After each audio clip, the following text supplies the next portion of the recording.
समय आ गया है दुनिया को बताने का कि सनातन क्या है। अब पूरे विश्व पर सनातन राज करेगा। अब होगा अधर्मियों का विनाश और धर्म की पुनर्स्थापना।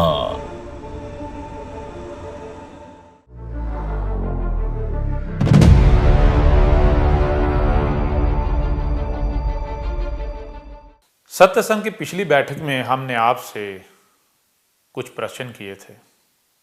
उनमें जो परम प्रश्न था वो ये था कि आप कुछ भी बनाते हैं, कुछ लेने जाते हैं, कुछ लाते हैं, कुछ बनाते हैं, तो क्या बिना किसी कारण के कुछ लेकर आएंगे, कुछ खरीदेंगे या बनाएंगे? तो उसका बहुत ही सरल सा उत्तर था कि नहीं, आप कुछ भी लेकर आते हैं, कुछ भी बनाते हैं तो बिना किसी कारण के नहीं लाते या बनाते। तो जब बिना किसी कारण के कुछ भी लाया और बनाया नहीं जाता, कुछ खरीदा नहीं जाता, तो फिर हमने आपसे प्रश्न किया था कि ये जो आपको आंखें दी गई हैं, जो आपको कान दिए गए हैं, जो आपको जीवा दी गई है, जीभ, जो आपको बुद्धि दी गई है, जो आपको ये पूरा शरीर दिया गया है, तो ये शरीर किसने दिया है? जिसने दिया है क्या बिना किसी कारण के दे दिया है? तो पहला प्रश्न क्या किसने दिया है, तो इसका बहुत ही सरल सा उत्तर है, प्रकृति आपको वजूद में लेकर आई है, प्रकृति ने बनाया है, तो यह सब तो प्रकृति ने दिया है। अब अगला प्रश्न, प्रकृति ने दिया है तो प्रकृति ने क्यों दिया है, आपको क्यों बनाया? क्या बिना किसी कारण के बनाया? नहीं, बिना किसी कारण के नहीं बनाया। अब किस कारण के लिए बनाया है, किस कारण बनाया, यह जानना है तो आप फिर विचार करें। जैसे आपको बताया था कि कोई भी शय आप लेकर आते हैं तो उसका कारण क्या होगा, उसका मकसद क्या होगा।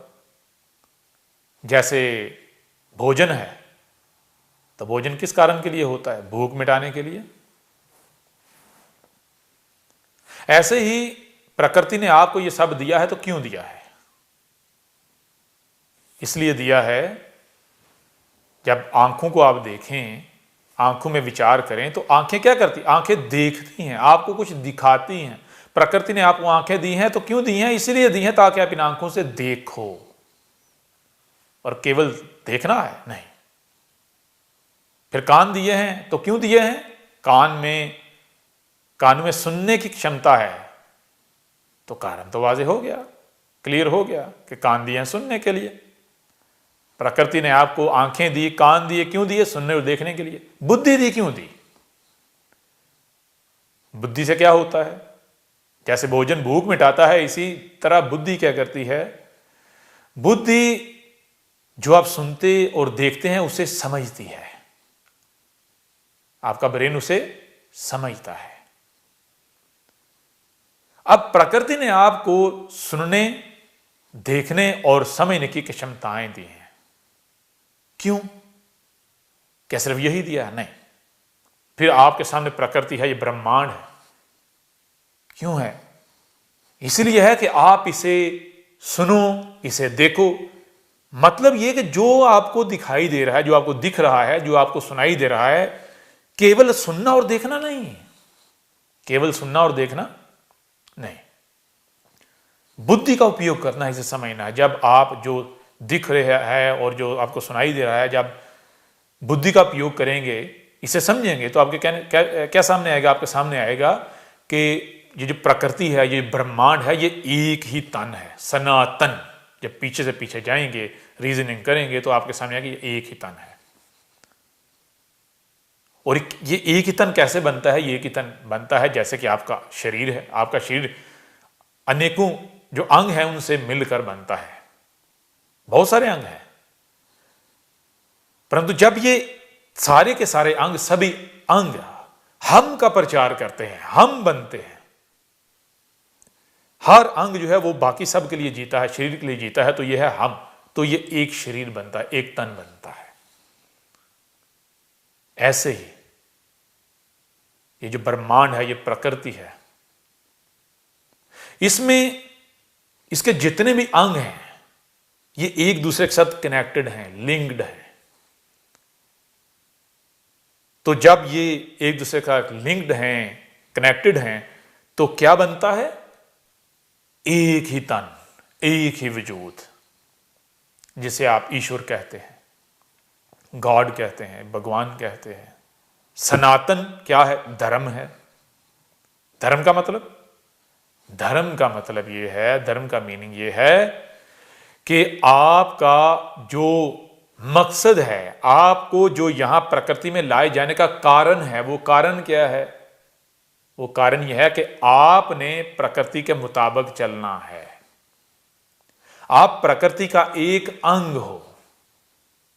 आपने इस धरती के ऊपर अगर कुछ खराब है, कुछ प्रकृति के मुताबिक नहीं है, प्रकृति से कंपैटिबल नहीं है, वो उससे हटा हुआ है, तो वापस उसको प्रकृति के मुताबिक लाना है, उसको प्रकृति के साथ जोड़ना है। और जो प्रकृति के साथ जीव जंतुओं को तोड़ रहे हैं, उनको क्या करना है? उनको ऐसा करने से रोकना है। उनको ऐसा करने से रोकना ही उनके साथ युद्ध है। उनके साथ युद्ध है। और युद्ध कैसे लड़ा जाएगा? यह तो समय बताता है कि किस समय में कौन सा युद्ध, कैसा युद्ध। तो आज के समय में पहले पूरे विश्व को यह ज्ञान देना है,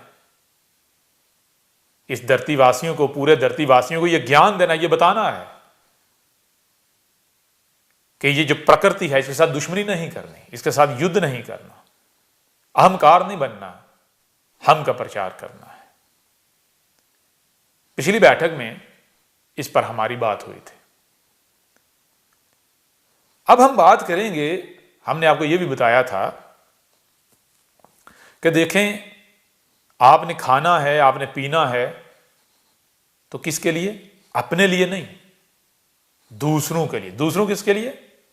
जब आप रीजनिंग करेंगे तो आपके सामने आएगा कि पूरे का पूरा ब्रह्मांड एक ही वजूद है, परंतु इस जो प्रकृति है, इसमें, इस धरती के ऊपर ये जो मनुष्य जाति है, इसने इस वजूद के अंदर एक वजूद खड़ा कर दिया, एक तन के अंदर एक तन बना दिया है, दूसरा तन बना दिया है। ये प्रकृति से कटे हुए हैं और ये जो कुछ भी बना रहे हैं, जो कुछ भी कर रहे हैं, ये प्रकृति के अगेंस्ट, प्रकृति के अंदर कैंसर बना रहे हैं, ये वायरस बने हुए हैं। एक दूसरी प्रकार से हमने आपको ये सारा बताया था। आगे चलेंगे, आगे चल के सत्संग में हर बात को, हर पहलू से, हर प्रकार से आपके सामने रखेंगे। परंतु यहां जो हम आपको बताना चाह रहे हैं, जिसके ऊपर हम चर्चा करने जा रहे हैं, वो ये है कि देखें, आप अपने लिए जीते हैं। क्यों जीते हैं? अपने लिए जब खाते हैं, अपने लिए क्यों? क्योंकि जब आप नहीं खाएंगे तो आपको पीड़ा होगी। आपको जब भूख लगती है, आप भोजन नहीं करेंगे तो आप मृत्यु की तरफ जाएंगे। इस आपके शरीर को पीड़ा होगी, तो इस शरीर की पीड़ा आपकी पीड़ा, क्योंकि वो आपको फील होती है। इस शरीर को अगर कहीं कोई चोट लगती है तो वो आपको फील होती है, आपको फील होती है, महसूस होती है। इस वजह से आप इस शरीर के लिए जीते हैं कि ये शरीर आनंद में रहे, सुकून में रहे। इस शरीर के आनंद के लिए आप कुछ भी करते हैं। क्यों करते हैं? क्योंकि जब यह शरीर आनंद में नहीं होता तो आपको पीड़ा होती है, आपको पीड़ा होती है। परंतु यहीं कुछ और भी हैं जिनकी पीड़ा होती तो उनकी अपनी है, लेकिन जब वो पीड़ित होते हैं तो आप भी तड़प उठते हैं, आपको भी पीड़ा होती है। वो कौन होते हैं? जिनके साथ आप इमोशनली कनेक्टेड होते हैं, जिनके साथ आपके इमोशंस, आपकी फीलिंग्स, आपके जज्बात जुड़े हुए होते हैं। आपका पति, आपकी पत्नी, आपकी संतान, आपके माता, आपके पिता, आपके बहन भाई, उनमें से अगर किसी को पीड़ा होती है तो आप भी पीड़ित हो जाते हैं, आप भी तड़प उठते हैं। हालांकि वो पीड़ा आपको नहीं होती जो पीड़ा उनको होती है। अगर उनको कोई चोट लगती है, किसी का हाथ कट जाता है, किसी का सर फट जाता है, तो जिस प्रकार की पीड़ा उनको होती है उस प्रकार की पीड़ा आपको नहीं होती, परंतु जिस प्रकार की भी पीड़ा आपको होती है आप उनके लिए तड़प उठते हैं। आपके भी आंखों से आंसू निकल पड़ते हैं, आंसू बह पड़ते हैं। क्यों? क्योंकि आप उनके साथ इमोशनली कनेक्टेड होते हैं। तो जिन जिन के साथ आप इस तरह कनेक्टेड होते हैं, आप उनको अपना शरीर, उनको अपना समझते हैं, फिर आप उनके लिए जीते हैं। परंतु जब आप गौर करें, आप विचार करें, पीछे से पीछे जाएं, जो भी आपको सुनाई दे रहा है, जो भी आपको दिख रहा है, दिखाई दे रहा है, जब आप बुद्धि का उपयोग करेंगे, पीछे से पीछे जाएंगे, विचार करेंगे, तो आपको पता चलेगा कि पूरे का पूरा ब्रह्मांड, ये प्रकृति एक ही तन है, सनातन एक ही तन है। पीछे से पीछे जाके ये बात तो सामने आती है, ये सत्य तो सामने आता है, परंतु ये नहीं सामने आता कि जैसे पीड़ा होती है आपके अपने शरीर को या आपके किसी अपने को पीड़ा होने से आपको पीड़ा होती है, ऐसे ही पीड़ा हमें तब क्यों नहीं होती, आपको तब क्यों नहीं होती जब इस ब्रह्मांड में, इस प्रकृति में किसी दूसरी मखलूक को, किसी दूसरी क्रिएशन को चोट लगती है। जब वो पीड़ित होती है तो आप उसी तरह पीड़ित क्यों नहीं होते जिस तरह पीड़ित आप इस शरीर को चोट लगने से होते हैं। जिस तरह आपका कोई भाई बहन, कोई नाती, आपका पति, आपकी पत्नी, आपकी संतान में से, आपके माता पिता में से कोई पीड़ित होता है, तो उनके पीड़ित होने से जो पीड़ा आपको होती है, इस तरह की पीड़ा या इस प्रकार की पीड़ा आपको तब क्यों नहीं होती जब ये जो ब्रह्मांड है, जो प्रकृति है, इसमें किसी अगर क्रिएशन को, किसी मखलूक को, किसी प्राणी को, किसी अंग को पीड़ा होती है। तो क्या वजह है इसकी? क्या इसका मतलब यह है कि यह ब्रह्मांड एक तन नहीं है? क्योंकि अगर यह एक तन हो, अगर यह एक तन हो तो फिर पूरे तन में कहीं किसी प्राणी को भी, किसी अंग को भी अगर पीड़ित किया जाएगा तो वो पीड़ा तो पूरे तन को फील करनी चाहिए। अब आप भी अगर उसी तन का हिस्सा हैं, आप भी, ये एक तन है, आप इस तन का एक अंग हैं, और इस ब्रह्मांड में, इस प्रकृति में कोई भी जीव जंतु अगर पीड़ित है जो इस ब्रह्मांड का अंग है, तो फिर तो आपको भी पीड़ित होना चाहिए। परंतु आपको पीड़ा क्यों नहीं होती? क्या वजह है? ये प्रश्न जितना मुश्किल है उतना ही सरल है, और इसका जो उत्तर है वो जितना मुश्किल है उतना सरल है। और बहुत ही सरल उत्तर है इसका। अगर किसी से पूछने जाएंगे, प्रश्न किसी से करेंगे, वो आपको जवाब नहीं दे पाएगा, वो इस प्रश्न का उत्तर नहीं दे पाएगा। आपको जलेबियां तो बना के देगा, परंतु अगर आप उसे कहेंगे कि भाई मैं जलेबी बनाता नहीं हूं, ना मुझे जलेबी पसंद है, ना मैं जलेबी बनाता हूं, ना मैं जलेबी खाता हूं, इसलिए मुझे जलेबी नहीं, मुझे मेरे प्रश्न का उत्तर चाहिए, तो आपको उत्तर नहीं दे पाएगा। क्यों नहीं दे पाएगा? क्योंकि उसके लिए इस प्रश्न का उत्तर बहुत मुश्किल है। हालांकि हकीकत क्या है? परंतु हकीकत तो यह है, सत्य तो यह है कि इस प्रश्न का उत्तर बहुत ही सरल है। और उत्तर क्या है? उत्तर यह है, आप ये जो ब्रह्मांड है, ये प्रकृति, आप इससे कटे हुए हैं। आप इस प्रकृति के साथ हम नहीं, अहम का रिलेशन रखे हुए हैं। जब आपका इस प्रकृति के साथ हम का रिलेशन ही नहीं है, तो प्रकृति का दुख आपका दुख कैसे हुआ? प्रकृति की पीड़ा, प्रकृति के किसी अंग की पीड़ा आपकी पीड़ा कैसे हुई, आपको कैसे फील होगी। और आसान किए देते हैं, सरल किए देते हैं। दो मनुष्य हूं, दो मनुष्य, एक मनुष्य कौन है, एक मनुष्य वो जो आपका पति हो, आपकी पत्नी हो, आपकी संतान में से कोई हो, आपके माता पिता में से कोई हो, आपके नाती में से कोई हो, आपके जो रिश्तेदार हैं उनमें से कोई हो, कोई आपका दोस्त हो। एक तरफ ये लोग हो गए, ये व्यक्ति हो गए, इनमें से किसी को सामने रख लें। दूसरी तरफ आप ऐसा करें कि किसी ऐसे मनुष्य को रख लें, किसी ऐसे व्यक्ति को रख लें कि जिसके साथ आपको कोई ताल्लुक नहीं है, आपका कोई नाता नहीं है, वो आपका नाती नहीं है, दोनों पीड़ित होते हैं।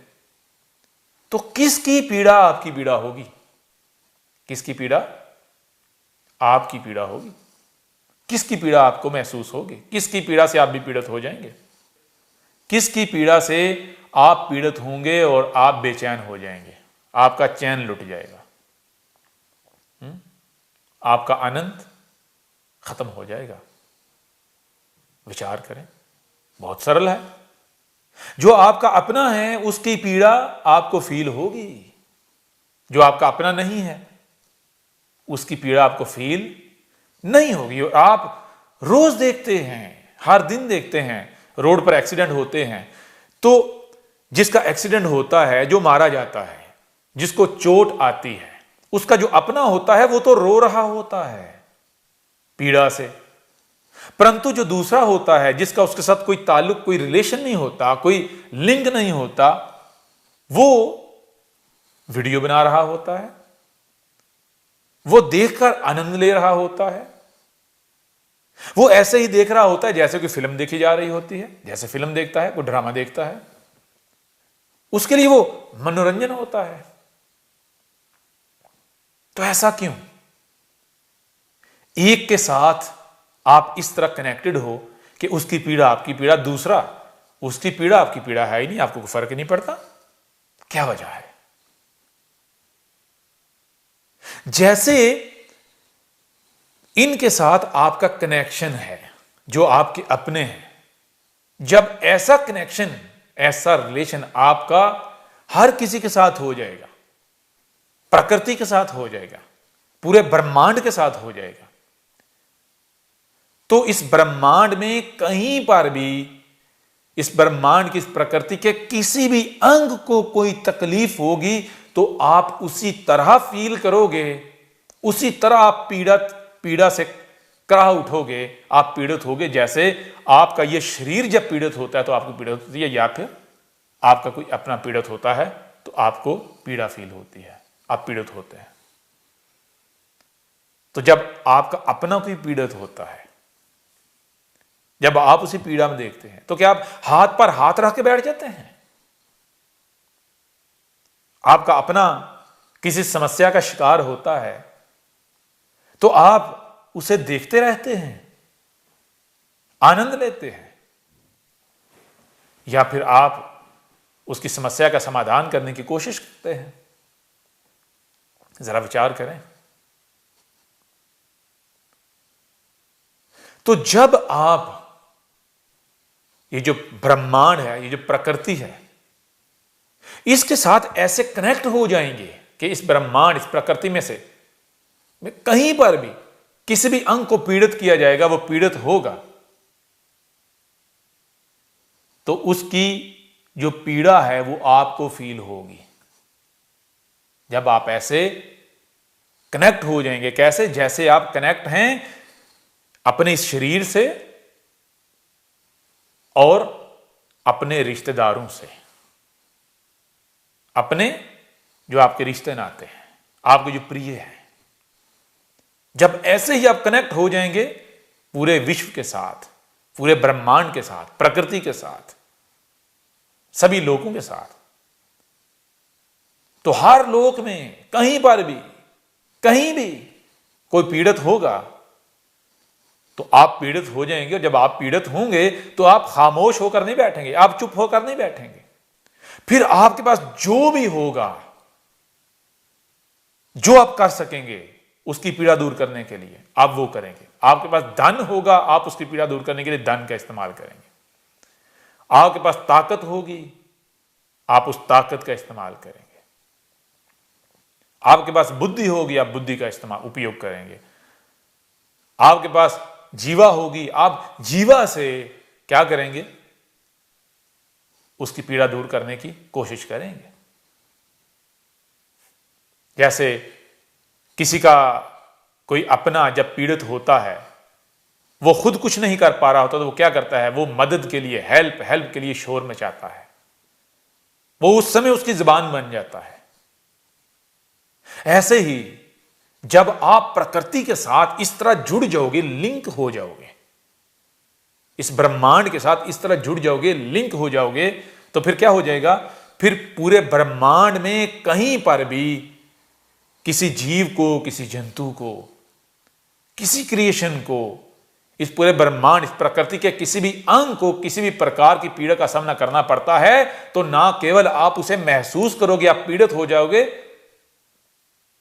परंतु आप उसकी पीड़ा दूर करने के लिए बेचैन हो जाओगे। और जो आप कर सकते हो वो करोगे। कम से कम आप उसकी जुबान बन जाओगे, आप शोर मचाओगे, हेल्प के जो है वो ऐलान करना शुरू कर दोगे। अब यहां एक समस्या है।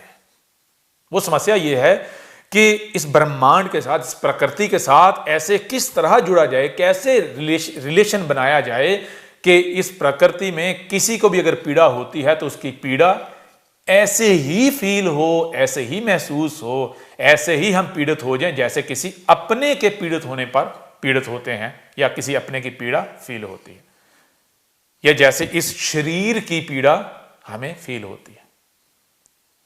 जो आपके जितने ज्यादा करीब होगा उसकी पीड़ा आपको उतनी ज्यादा महसूस होगी, उसकी पीड़ा से आप उतने ही ज्यादा पीड़ित होंगे। इसकी हम एक मिसाल आपके सामने रखते हैं। कभी आपने देखा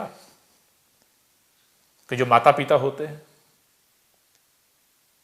अगर वो कहीं ऐसी जगह पर फंस जाएं कि जहां पर वो और उनकी संतान है,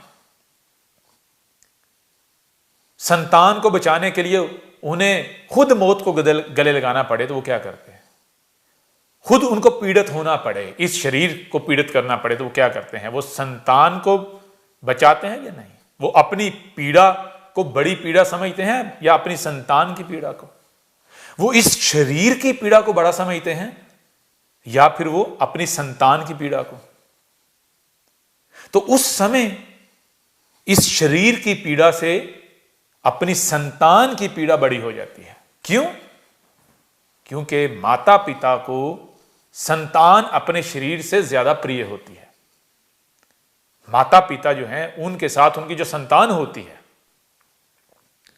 वो अपने शरीर से ज्यादा करीब होती है, ज्यादा प्रिय होती है, ऐसे रिलेशन में होती है, ऐसे लिंक, ऐसे ताल्लुक में होती है। तो जिसके साथ आपका ज्यादा करीब का रिलेशन होगा, जो ज्यादा प्रिय होगा, उसकी पीड़ा आपको प्रिय हो जाएगी, उसकी पीड़ा आपकी पीड़ा बन जाएगी, परम पीड़ा बन जाएगी।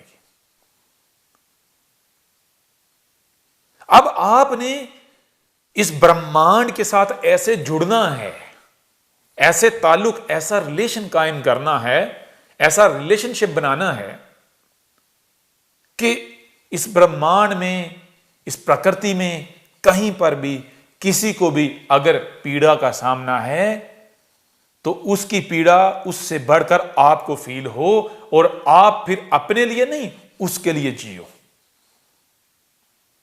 आप उसकी पीड़ा दूर करने के लिए उठ खड़े हो। आप अपनी जीवा का उपयोग उसकी पीड़ा दूर करने के लिए करो, उसके आनंद के लिए करो। आप अपने कानों का उपयोग, आंखों का, बुद्धि का, हाथों का, टांगों का, पूरे के पूरे शरीर का, यहां तक कि आपको कुछ भी प्राप्त है, ईश्वर ने आपको कुछ भी दिया है, वो धन दौलत है, वो कुछ भी है, कोई मकाम है, कोई मर्तबा है, कोई ओहदा है, तो कुछ भी ईश्वर ने आपको दिया है, इस प्रकृति ने आपको दिया है, तो आप उसका उपयोग किसके लिए करोगे? अपने लिए नहीं, प्रकृति के लिए करोगे। क्यों?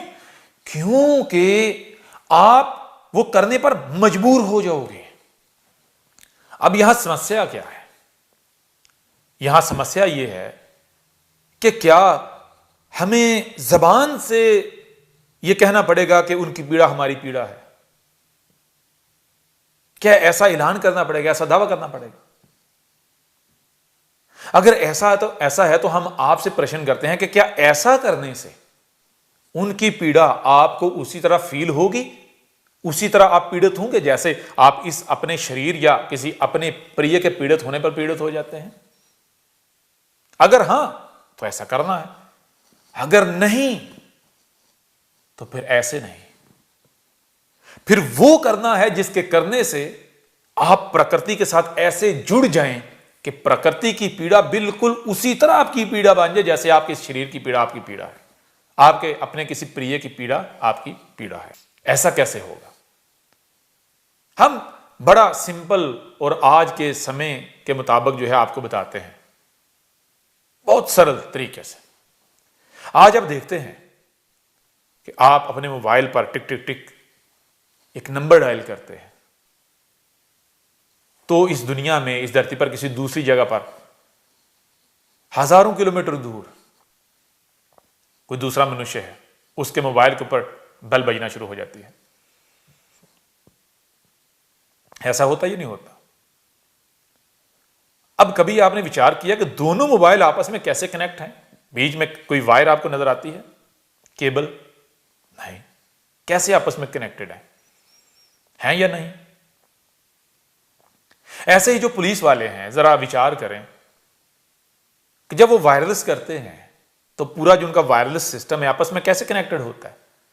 इधर की आवाज उधर सबको जारी होती, जो भी उस वायरलेस पर होते हैं एक ही वक्त में। जो आप बोलते हैं वो हर तरफ सबको सुनाई देता है। आप इंटरनेट की मिसाल ले लें, कोई व्यक्ति यूट्यूब पर बैठा है और सबको उसकी आवाज सुनाई दे रही है, जो भी उस चैनल के ऊपर होते हैं। तो ये ऐसा कैसे पॉसिबल हुआ? आज ऐसे सॉफ्टवेयर हैं जैसे स्काइप, इसी तरह और भी ऐसे सॉफ्टवेयर हैं कि जिस पर दुनिया के अनेकों पॉइंट्स के ऊपर आप बैठे हुए होते हैं और आप आपस में एक दूसरे के साथ ऐसे कनेक्ट हो जाते हैं कि कोई एक बात करता है सबको सुनाई दी जाती है, कोई एक चीख मारता है सबको सुनाई देती है, कोई एक अपनी फीलिंग्स बताता है सबको उसकी आवाज सुनाई देती है। कैसे? ये आज आपको बताया जा रहा है कि ये जो प्रकृति है इसके अंदर ऐसी नेटवर्किंग है जो इन आंखों से नजर नहीं आती, जो इन कानों से सुनाई नहीं देती, जो इस बुद्धि से समझ में नहीं आ रही। परंतु ये नहीं को समझ नहीं आ सकती। आज समझना बहुत आसान हो गया। क्यों? आज आप अपनी आंखों के सामने देख रहे हो। क्या देख रहे हो? Telecommunication system, radio waves. ये जो सारा निजाम है, टेलीकम्युनिकेशन सिस्टम, पूरा सिस्टम, ये कैसे चल रहा है? अनेकों डिवाइसेस जो है आपस में कैसे कनेक्ट है?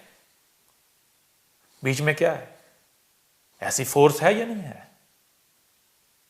विचार कर रहे हैं? ऐसे ही पूरा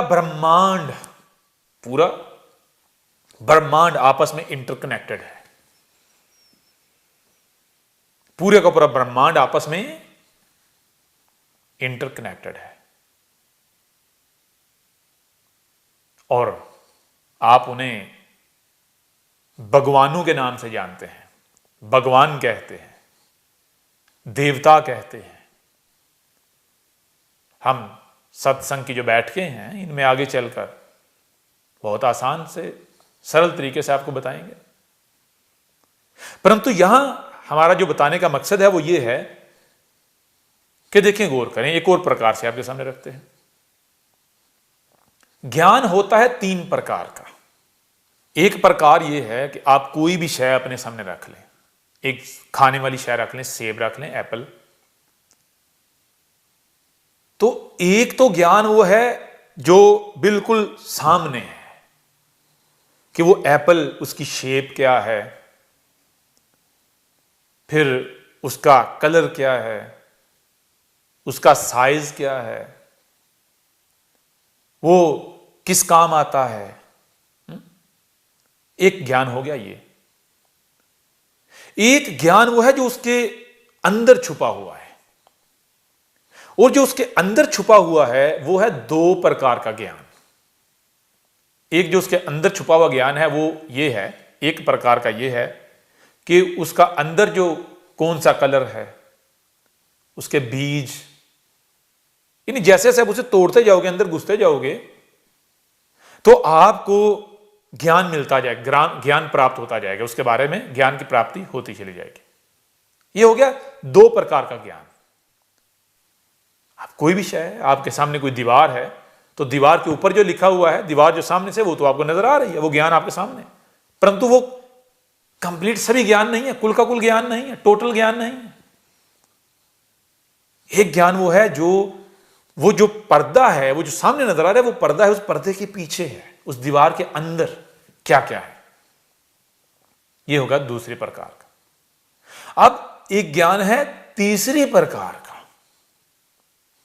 सेब एक बाहर वाला ज्ञान, एक उसको तोड़ो, काटो, अंदर जाते जाओ, काटते जाओ, अंदर ज्ञान प्राप्त होता जाएगा। एक तीसरी प्रकार का ज्ञान है, वो है उसका टेस्ट, जायका।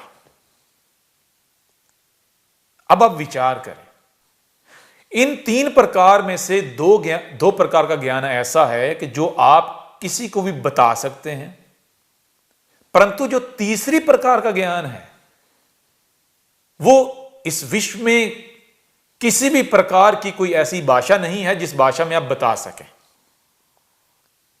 अब वो उस ज्ञान की प्राप्ति कैसे होगी? उस ज्ञान की प्राप्ति, और कीजिएगा, विचार कीजिएगा, जब तक आप सेब खाएंगे नहीं तब तक आपको उस ज्ञान की प्राप्ति नहीं होगी। जब तक, यानी आप प्रैक्टिकल नहीं करेंगे, जब तक कि आप वो कर्म करेंगे नहीं। अब इसको एक और प्रकार से आपके सामने रखते हैं। जरा विचार करें, आपसे पूछा जाए कि सेब का जायका, सेब का टेस्ट क्या है, फिर आपसे पूछा जाए जो बनाना है, केला है, उसका टेस्ट क्या है। ऐसे ही अनेकों प्रकार के आपके सामने फ्रूट्स रख दिए जाएं और आपसे पूछा जाए कि इनके जो जायके हैं, इनके जो टेस्ट हैं, इनमें डिफरेंस क्या है। परंतु आपसे यह पूछा जाए, आपसे यह प्रश्न किया जाए, पहले आपसे यह प्रश्न किया जाए कि भाई सेब खाया, क्या टेस्ट है? आप कहेंगे मीठा, स्वीट। बनाने का टेस्ट पूछेंगे जी, मीठा, स्वीट। इस तरह जिसका टेस्ट पूछते जाएंगे तो आप क्या कहेंगे? खट्टा या मीठा, खट्टा, मीठा या कड़वा। तो अब जिन के बारे में आप कह रहे हैं कि मीठा मीठा मीठा मीठा, ये भी मीठा, ये भी मीठा, ये भी मीठा, ये भी मीठा, क्या उन सब का टेस्ट सेम है, एक है? नहीं। जब उनका टेस्ट सेम नहीं है, एक नहीं है, तो फिर आप क्यों एक ही बता रहे हैं, मीठा मीठा मीठा मीठा? नंबर एक। नंबर दो, दुनिया की कौन सी भाषा है, दुनिया का कौन सा तरीका है जिस तरीके से आप जबान से किसी को यह बता सकते हैं कि ये जो दो टेस्ट हैं इनमें अंतर क्या है? एप्पल और जो बनाना है, इनके टेस्ट में अंतर क्या है, फर्क क्या है, डिफरेंस क्या है? दुनिया की कोई भाषा है? नहीं। जब तक कि आप खुद खाते नहीं हैं या किसी को खिलाया नहीं जाता, जब तक खुद टेस्ट किया नहीं जाएगा। अब आपके सामने यह चीज आ गई कि इस ब्रह्मांड में तीन प्रकार का ज्ञान है। दो प्रकार का ऐसा है जो आप जीवा से किसी को बता सकते हैं, समझा सकते हैं, सिखा सकते हैं, परंतु वो जो तीसरी प्रकार का ज्ञान है, जो टेस्ट के लेवल का है, वो दुनिया की, इस विश्व की, संसार की किसी भी जबान में किसी को नहीं बताया जा सकता। केवल एक ही जबान है, वो है प्रैक्टिकल टेस्ट, जब तक कि वो टेस्ट किया नहीं जाएगा। अब आपसे एक सवाल है, क्या आपके लिए ये प्रकृति, इस प्रकृति की पीड़ा आपके अपने शरीर की पीड़ा से बढ़कर है, प्रिय है? क्या आप इस प्रकृति के लिए अपने अंग त्यागने को तैयार हैं? नहीं ना। आपने सत्संग के शुरू में क्या सुना था? हमने क्या कहा था? हमें सनातन धर्म, हमें ये प्रकृति, इस विश्व का एक एक सनातनी हमें अपने प्राण से भी बढ़कर प्रिय है। क्या ये आप कह सकते हैं? नहीं।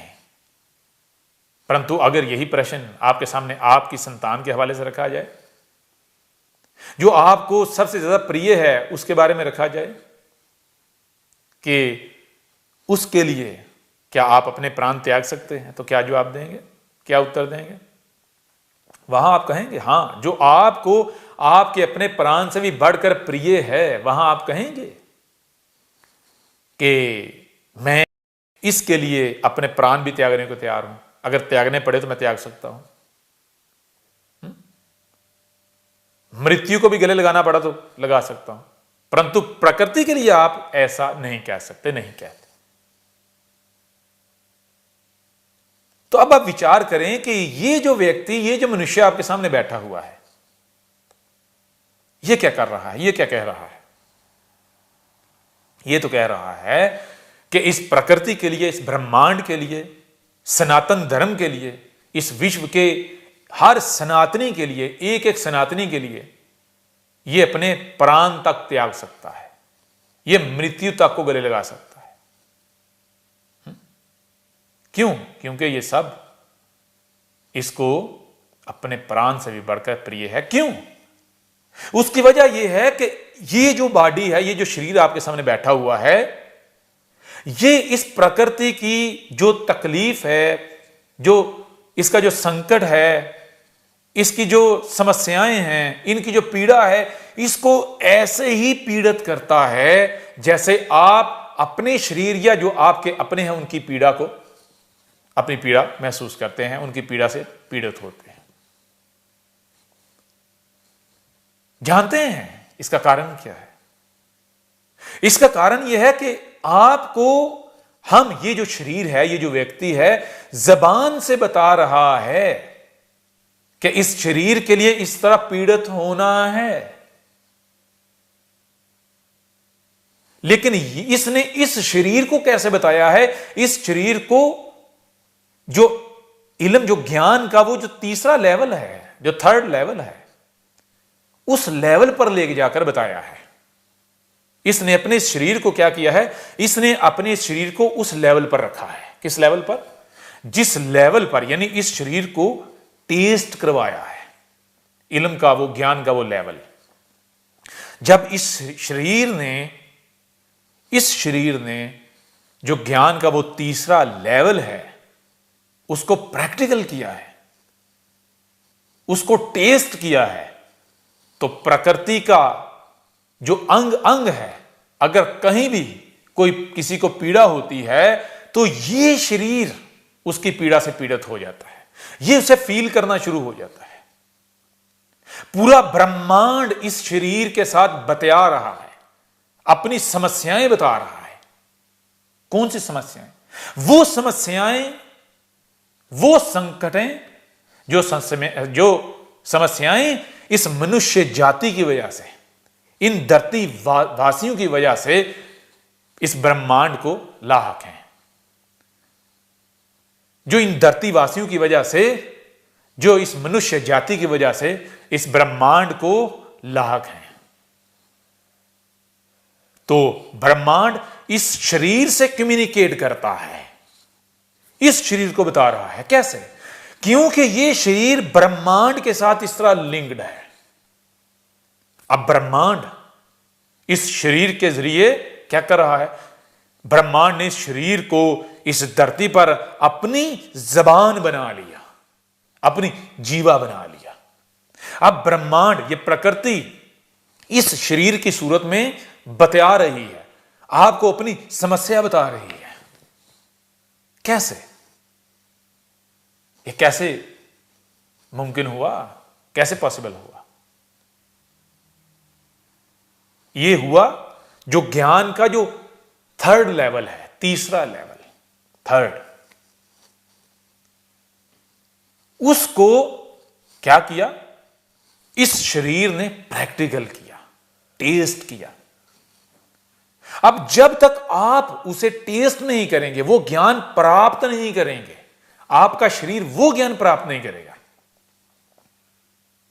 देखिए, जरा विचार करें, आपका कोई भाई है, बचपन में आपसे बिछड़ गया, दूर हो गया, कहीं खो गया। अब कई वर्षों बाद वो आपके सामने आया, आप नहीं जानते कि वो आपका सगा भाई है, आपका अपना भाई है, वो आपको प्रिय है। भाई किसका प्रिय नहीं होता? या आप एक मां है, आप एक पिता है, आपका बेटा, आपकी बेटी, वो बचपन में खो जाते हैं। कई वर्षों के बाद वो आपके सामने आते हैं। उस समय आपको नहीं ये ज्ञान के ये आपके अपने हैं, आपके प्रिय हैं, आपका बेटा है, आपकी बेटी है, यानी आपका कोई नाती, आपका रिश्तेदार है। अब जरा विचार करें, आपको ज्ञान नहीं है कि वो आपका अपना है, उसको अब तकलीफ होती है, वो पीड़ित होता है, तो आपको उसकी पीड़ा उस तरह फील होगी, उस तरह पीड़ित होंगे जैसे आप अपनी संतान के लिए पीड़ित होते हैं? नहीं ना, उस तरह पीड़ित नहीं होंगे। पीड़ा का जो लेवल है वो हो सकता है पीड़ित हो, परंतु लेवल वो नहीं होगा, लेवल वो नहीं होगा। क्यों? क्योंकि उस समय आपको ये ज्ञान ही नहीं है कि ये आपका अपना है। अब अगर आपको ज्ञान दे दिया जाए, आपको बता दिया जाए कि ये आपका बेटा है जो बचपन में खो गया था, तो फिर आपकी पीड़ा कैसी होगी? जब उसको पीड़ित देखेंगे, बदल जाएगी ना।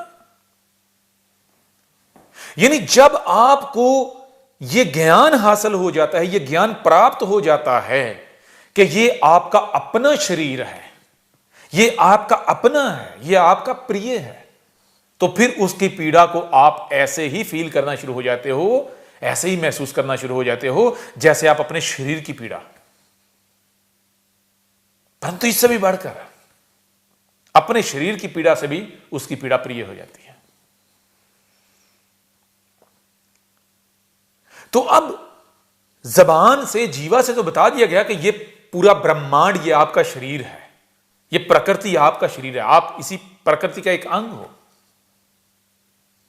उसकी पीड़ा को आपने महसूस करना, जबान से तो बता दिया, परंतु क्या केवल जीवा से, जबान से बताने से आपका यह शरीर प्रकृति की पीड़ा को फील करेगा?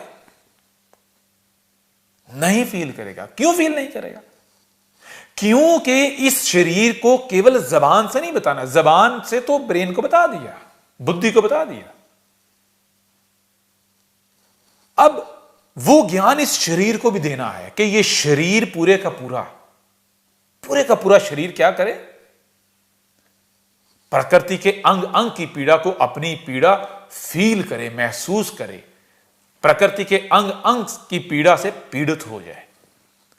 उसके लिए इस शरीर को ज्ञान का वो जो तीसरा लेवल है, थर्ड लेवल, वो देना पड़ेगा। वो टेस्ट वाला ज्ञान जो है वो कैसे होगा? उसी के लिए जब जब हमने अवतार लिया, जब जब हमने ये मनुष्य का रूप धारा, इस धरती पर आए, तो हमने आकर क्या कहा? तो हर अवतार ने आकर क्या कहा? कृष्ण की मिसाल ले लें, क्या कहा? कहा कि जब तुम अनेकों प्रकार के जो रोग हैं उनका शिकार हो गए,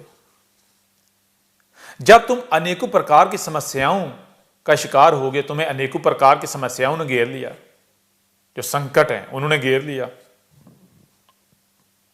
अनेकों प्रकार की परेशानियां, मुसीबतें, तकलीफें,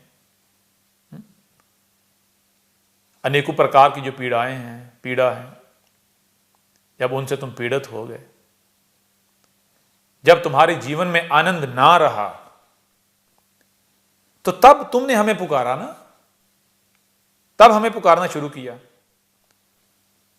अब हम तुमसे ये प्रश्न करते हैं कि ये जो अनेकों प्रकार की समस्याओं ने सर उठाया, अनेकों प्रकार की जो तबाहियां हैं, जो पीड़ा हैं, इन्होंने सर उठाया, ये जो सारा कुछ हुआ, ये कैसे हुआ? ये हुआ जो तुमने प्रकृति का, यानी ये जो प्रकृति का जो संतुलन है, ये बिगड़ गया। जब प्रकृति का संतुलन बिगड़ गया तो तुम्हें ये अनेकों प्रकार की मुसीबतों, तकलीफों, परेशानियों, तबाहियों का सामना करना पड़ा। तुम्हारे जीवन से आनंद गायब हो गया, तुम्हारा जीवन नरक का जीवन बन गया। तो ये धरती नरक कैसे बन गई? कभी विचार किया? क्या इस धरती को बाहर से किसी ने आकर रोगी बनाया है? अब पहली तो बात यह है, क्या यह धरती शुरू से ऐसी थी? क्या शुरू से इसका संतुलन बिगड़ा हुआ था या नहीं? तो ये तो हर कोई जानता है, शुरू से संतुलन थोड़ी बिगड़ा हुआ था।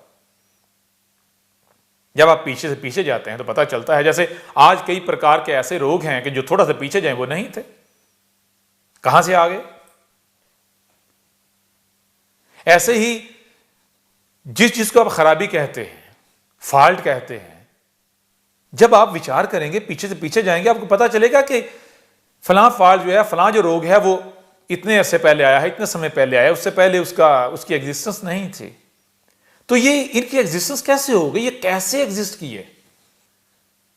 जब आप विचार करोगे तो आपको पता चलेगा कि आप जो भी कर्म करते हो, आपके कर्मों से इस धरती का, इस प्रकृति का संतुलन या तो बिगड़ता है या फिर ठीक होता है। तो जब जब ईश्वर का अवतार आता है, जब जब ईश्वर आता है, ईश्वर क्या करता है? आप लोगों ने, आप जो मनुष्य जाति हैं, आपने क्या किया होता है? आप लोग क्या करते हो? इस धरती का संतुलन बिगाड़ देते हो। कैसे? अपने कर्मों से। जब तुम संतुलन बिगाड़ देते हो तो उस बिगाड़ से, संतुलन के बिगड़ने से तुम्हें अनेकों प्रकार की समस्याओं का सामना करना पड़ता है। तुम्हारे जीवन से जो आनंद है वो मिट जाता है, गायब हो जाता है। तो फिर तुम हमें पुकारना शुरू हो जाते हो। तो कभी तुमने विचार किया कि ये जो प्रकृति का जो तुम संतुलन बिगाड़ते हो, ये कैसे बिगड़ता है? तुम्हारे कर्मों से। तो क्या इस धरती पर कोई एक भी मनुष्य ऐसा है जो ये कहता है कि मैं जो भी कर्म कर रहा हूं, मैं वो धरती का संतुलन बिगाड़ने के लिए कर रहा हूं? नहीं। हर कोई यही कहता है कि मैं तो अच्छे कार्य कर रहा हूं, मैं तो पुण्य कर रहा हूं। कोई ये नहीं कहता कि मैं पाप कर रहा हूं। अब जब हर कोई पुण्य कर रहा है, हर कोई पुण्य करता है, हर कोई अच्छे कार्य करता है, तो ये धरती का संतुलन कैसे बिगड़ गया? इस धरती पर तुम आबाद हो, तुम रहते हो, तुम धरतीवासी हो। तुम्हारे कर्म हैं जो धरती के ऊपर असरअंदाज होते हैं, इनका इफेक्ट होता है। हर एक्शन का रिएक्शन है, हर अमल का रद्द-ए-अमल है। तो तुम जो जो कर्म करते हो, तुम्हारा हर कर्म क्या है? एक्शन। तो क्या एक्शन का रिएक्शन नहीं है? यह तो इस ब्रह्मांड का नियम है, हर एक्शन का रिएक्शन है। तो जब तुम ऐसे एक्शन करोगे जो इस प्रकृति के साथ मुताबिकत नहीं रखते, इसके साथ कंपैटिबल नहीं है, तो उनका रिएक्शन आएगा। यह प्रकृति रिएक्ट करेगी। जैसे तुम्हें अगर कोई तकलीफ दे तो तुम आगे से क्या उससे प्यार करोगे? नहीं। तुम क्या करोगे? तुम उसके ऊपर गुस्सा होगे, तुम उसके ऊपर चिल्लाओगे, तुम उसे थप्पड़ मारोगे। और अगर वो फिर भी बाज ना आए, वो इतना आगे बढ़ जाएगा, तुम्हारी मृत्यु का कारण बनने वाला हो तो तुम क्या करोगे? उसे नहीं मार डालोगे। तो ऐसे ही जब तुम प्रकृति के साथ कंपैटिबल नहीं रहते, तुम प्रकृति के साथ युद्ध करना शुरू हो जाते हो, तो प्रकृति गुस्सा करती है, प्रकृति रिएक्ट करती है। तो जो प्रकृति का रिएक्शन है वो प्रकृति की चाहत नहीं है, प्रकृति की इच्छा नहीं है, प्रकृति के लिए वो सुकून नहीं है। वो तुम्हें कहती है कि गौर करो, विचार करो, ये तुम क्या कर रहे हो? ये तुम खुद अपने पांव पर कुल्हाड़ी मार रहे हो। तो अब प्रश्न ये बनता है, सवाल ये बनता है कि भाई ये मनुष्य जाति ऐसे कर्म करती ही क्यों है जिससे ये जो दुनिया है, ये जो धरती है, ये नरक बन जाती है? और फिर ये मनुष्य जाति खुद जो है वो चीखना शुरू हो जाती है उसी की वजह से, अपने ही कर्मों की वजह से। तो इसकी वजह क्या है? बहुत सरल, आसान है इस प्रश्न का उत्तर। आप किसी भी मशीन की एग्जाम्पल ले लें, मिसाल ले लें, कोई मशीन ले लें, एक सिलाई मशीन है कपड़े सीने वाली, नहीं, जिससे कपड़ा सीते हैं। अगर उस मशीन के अंदर कोई फॉल्ट आ जाए, उस मशीन के अंदर कोई फॉल्ट आ जाए, तो वो जो सिलाई करेगी ठीक करेगी? कपड़े धोने वाली मशीन, एक गाड़ी है, कोई भी मशीन, अगर उसके अंदर फॉल्ट आ जाए तो वो ठीक से फंक्शन करेगी? नहीं, ठीक से फंक्शन नहीं करेगी। तो उस मशीन का जो फंक्शन करना है वो उसका कर्म है। अगर उसके अंदर फॉल्ट आ जाएगा तो वो कर्म ठीक नहीं करेगी, ठीक से फंक्शन नहीं करेगी। तो ठीक से फंक्शन ना करना वो क्या है? वो है पाप। वो क्या है? पाप। अगर ठीक से फंक्शन करेगी तो वो पुण्य है, यानी जो वो फंक्शन कर रही है, जो काम कर रही है, वो उसका कर्म है। अब अगर वो कर्म ठीक कर रही है तो वो पुण्य है, अगर कर्म ठीक नहीं कर रही, सिलाई ठीक नहीं कर रही, तो वो क्या है? वो है पाप। तो अब अगर एक सिलाई मशीन, कपड़े सीने वाली मशीन पाप करेगी तो पाप कब करेगी? सही से फंक्शन कब नहीं करेगी? सही से सिलाई कब नहीं करेगी? जब उसके अंदर फॉल्ट आ जाएगा। तो जब मशीन के अंदर फॉल्ट आ जाए, फॉल्टी मशीन जो है, फॉल्टी मशीन यानी जिस मशीन के अंदर फॉल्ट आ गया, वो सही कर्म कर सकती? नहीं कर सकते। क्यों? क्योंकि उसे ये ज्ञान ही नहीं है कि जो मैं कर्म करने जा रही हूं वो ठीक है या नहीं, या वो कैसे करना है। तो जितना उसको ज्ञान होता है उसके मुताबिक कर्म कर देती है। यानी जब मशीन के अंदर फॉल्ट आता है तो मशीन ये भूल जाती है कि उसने जो कर्म करना है वो कैसे करना है। वो ज्ञान भूल जाती है उसके अंदर, वो यानी कि सही कर्म करने का ज्ञान ही नहीं रहता। तो नामुकम्मल जो कंप्लीट ज्ञान नहीं होता, उस ज्ञान से जब वो अमल करती है, कर्म करती है, तो कर्म क्या होता है? पाप। वो कपड़ा खराब कर देती है। अब मतलब क्या है? बहुत सरल, आसान, कि कोई भी कर्म करना है तो मुकम्मल ज्ञान के बाद करना है, कंप्लीट ज्ञान के बाद। अगर कंप्लीट ज्ञान नहीं है, बिना कंप्लीट ज्ञान के, बिना पूर्व ज्ञान के आप कोई भी कर्म करते हैं तो इसका मतलब यह है कि आपके अंदर फॉल्ट है, आप फॉल्टी हो। आपने अपना फॉल्ट दूर करना है। इसको कहते हैं अश्नान। अश्नान कहते हैं कि अपने आप को प्यूरिफाई करना, क्लीन करना। जैसे मशीन है तो उसको क्लीन करना है, उसके अंदर जो डस्ट आ गई है, जो गंद आ गया है, जो उसके अंदर खराबी आ गई, जो फॉल्ट आ गया, उस फॉल्ट को दूर करना है। कैसे दूर होगा? अगर मशीन के अंदर कोई पार्ट जो है वो टूट गया है, घिस गया है, तो क्या किया जाएगा? उसको अगर पानी से धोएंगे तो क्या फॉल्ट दूर हो जाएगा? नहीं। उसका वो जो पार्ट है उसको रिप्लेस किया जाएगा, उसकी जगह पर एक नया पार्ट लेकर आया जाएगा, बिल्कुल वैसा ही, ओरिजिनल वाला। जब आप वैसा पार्ट डालेंगे तो नतीजा क्या निकलेगा? वो मशीन ठीक हो जाएगी, उसका कर्म ठीक। वो जो भी कर्म करेगी वो पाप करे, पाप नहीं होगा, वो पुण्य होगा। क्या वो पाप करेगी? बिल्कुल नहीं। उसका जो भी कर्म होगा वो क्या होगा? क्या पाप होगा? नहीं, वो तो पुण्य होगा। जब पुण्य करेगी कपड़ा खराब होगा? बिल्कुल नहीं होगा। एक अच्छा कपड़ा सिएगी, तो ऐसे ही जब आपका ये जो शरीर है इसमें फॉल्ट हैं, इसके जो पार्ट्स हैं वो खराब हो गए हैं, ये शरीर फॉल्टी हो गया है, तो इसको धोना है, इसको वॉश करना है। इसके अंदर जो फॉल्टी पुर्जे हैं, जो पार्ट्स हैं, उनको निकालना है, उनको रिप्लेस करना है, उनकी जगह जो नए सही वाले ओरिजिनल पुर्जे हैं, ओरिजिनल पार्ट्स वो लेकर आने हैं। पूरे का पूरा शरीर दिखने में तो ठीक नजर आ रहा है, लेकिन अगर उसको किसी चीज का ज्ञान ही नहीं है तो इसका मतलब क्या है? इसका मतलब यह है कि वो फॉल्टी है। बिना ज्ञान के अगर वो कर्म कर रहा है तो इसका मतलब क्या? इसका मतलब यह है कि शरीर फॉल्टी है। तो ऐसे शरीर को कोई भी कर्म करने से पहले अपने आप को धोना है, प्यूरिफाई करना है, साफ करना है, क्लीन करना है, यानी स्नान करना है। तो स्नान कैसे करना है? वो पार्ट्स, आपकी बॉडी के जो पार्ट्स हैं, जो पुर्जे हैं, वो कैसे रिप्लेस होंगे? आपकी बॉडी को जो बनाया गया है वो ऐसा डिजाइन किया गया है कि आपके जो बॉडी पार्ट्स हैं वो सेल्स से मिलकर बनते हैं। वो जो सेल्स हैं वो रिप्लेस हो रहे हैं, वो पुराने मिट रहे हैं, उनकी मृत्यु हो रही है, उनकी जगह नए जन्म ले रहे हैं। अब आप अगर ऐसा करते हैं, जैसे एक पाइप के अंदर गंदा पानी है, लंबा पाइप है, उसके अंदर गंदा पानी है, गंदा पानी उसमें से निकल रहा है, पीछे से गंदा आ रहा है। अब अगर आपने उस पूरे पाइप को अंदर से क्लीन करना है तो क्या करना पड़ेगा? पीछे से जहां फ्लो है, जहां से पानी का फ्लो उस पाइप के अंदर जा रहा है, वहां पर साफ पानी का पाइप कनेक्ट कर दें। फ्लो जो है वो क्या कर दें?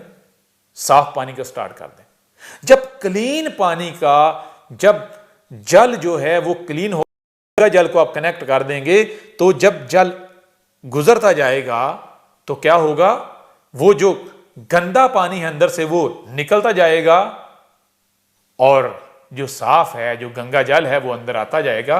ये पूरे का पूरा पाइप क्लीन हो जाएगा। ऐसे ही आपका जो शरीर बना है, किससे बना है? ये शरीर आपका बनाया है हमने पानी से, जल से।